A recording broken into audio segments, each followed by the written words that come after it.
Hello guys. Finally जो 3 year practice पे controversy थी उसको सुप्रीम कोर्ट ने सेटल कर दिया है। भूमिका trust versus union of India and others वाला जो मामला था उस पे आज एक डिसाइसिव जजमेंट देते हुए ऑनरेबल सुप्रीम कोर्ट की 3 जजेस bench including justice chief justice of India Suryakant, justice August George Masih and justice K Vinod Chandran के इस बेंच ने कैटेगरिकली ले डाउन कर दिया है कि जो 2025 का उनका जजमेंट था mandating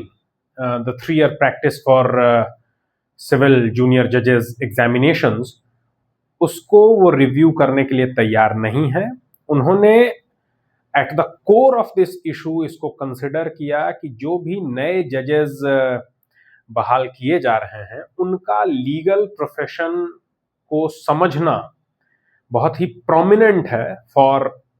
apt justice delivery. Alright, पर जो एक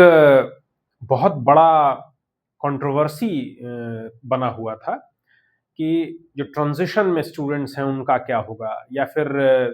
3 इयर्स का एक टाइम पीरियड आफ्टर एलएलबी या बीएलएलबी के 5 साल 6 साल जैसे लंबे कोर्सेस के बाद ये कहाँ तक जस्टिफाइड है, और क्या इसके कारण जो हाशिए पर लोग हैं उनके साथ आप डिस्क्रिमिनेट नहीं कर रहे हैं, उसको एड्रेस करते हुए ऑनरेबल सुप्रीम कोर्ट ने फाइनली ये डिटरमिन किया कि ऑलराइट,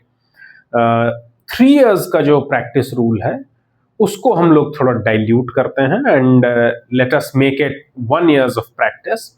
और जो ट्रांजिशन में स्टूडेंट्स हैं जिसमें वो दिया गया है कि 20 मई 2025 से लेकर के 31 मार्च 2027 तक जो भी नोटिफिकेशंस आएंगी, माइंड यू कि यहाँ पे इस टाइम पीरियड में बच्चे जो पास आउट हो रहे हैं या फिर इसमें जो एनरोलमेंट कर रहे हैं उनकी बात नहीं की गई है। इस टाइम पीरियड में जो भी एग्जामिनेशन के नोटिफिकेशंस आए हुए हैं उसमें किसी भी बच्चे को एग्जाम देने के लिए किसी भी प्रकार के एक्सपीरियंस की आवश्यकता नहीं है, आपसे एक्सपीरियंस की मांग नहीं की जाएगी। पर इसमें अब जो राइडर लगाया गया है इसी क्लॉज में कि यदि आप यहां पर सेलेक्ट होकर के जाते हैं तो आपको यूजुअली सीधा स्टेट जुडिशियल एकेडमी में ट्रेनिंग होती थी और आपको फिर पोस्ट कर दिया जा रहा था। अब यहां पर हुआ कि आपको 1 साल की इंटेंसिव ट्रेनिंग तो होगी ही होगी, इन एडिशन टू दैट आप 1 साल की क्लर्कशिप भी करेंगे, और वो क्लर्कशिप को भी बाइफरकेट कर दिया गया है, डिमार्केट कर दिया गया है कैटेगरिकली कि इस क्लर्कशिप के 1 साल के टाइम पीरियड में पहले 6 महीने आप किसी हायर जुडिशियल सर्विसेज के ऑफिसर के अंडर आपकी क्लर्कशिप होगी, प्रेफरेबली अंडर एनी डिस्ट्रिक्ट जज। और जो नेक्स्ट हाफ होगा आपका अगले 6 महीने का टाइम पीरियड होगा, इन दैट पीरियड आप हाई कोर्ट के किसी जज के अंडर आप क्लर्कशिप पूरी करेंगे।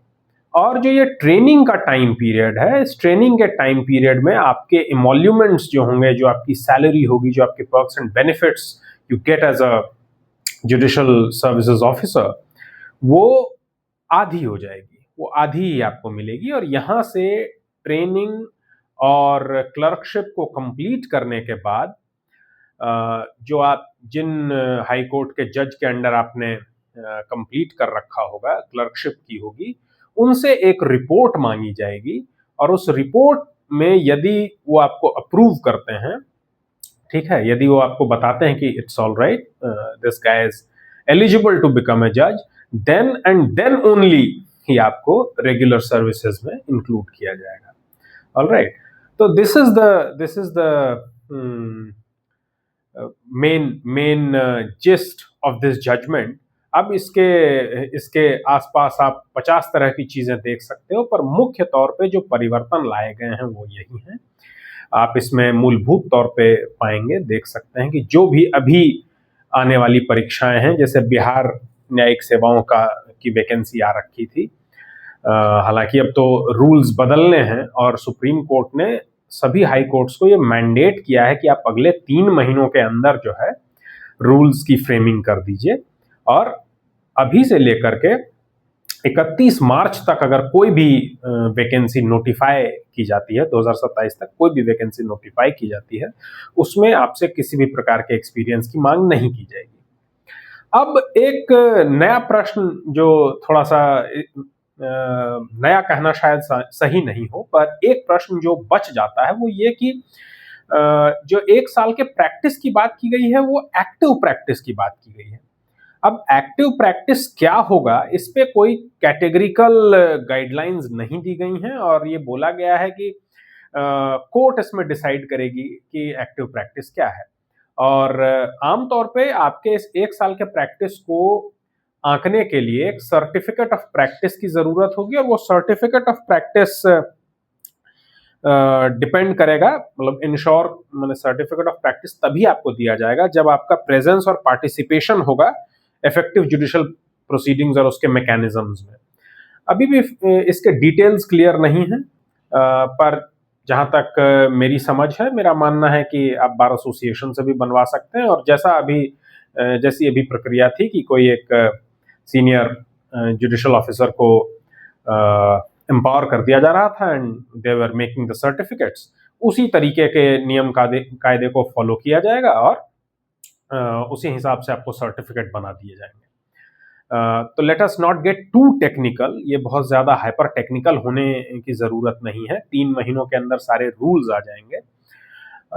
But at the end of the day इस जजमेंट का सीधा सीधा प्रभाव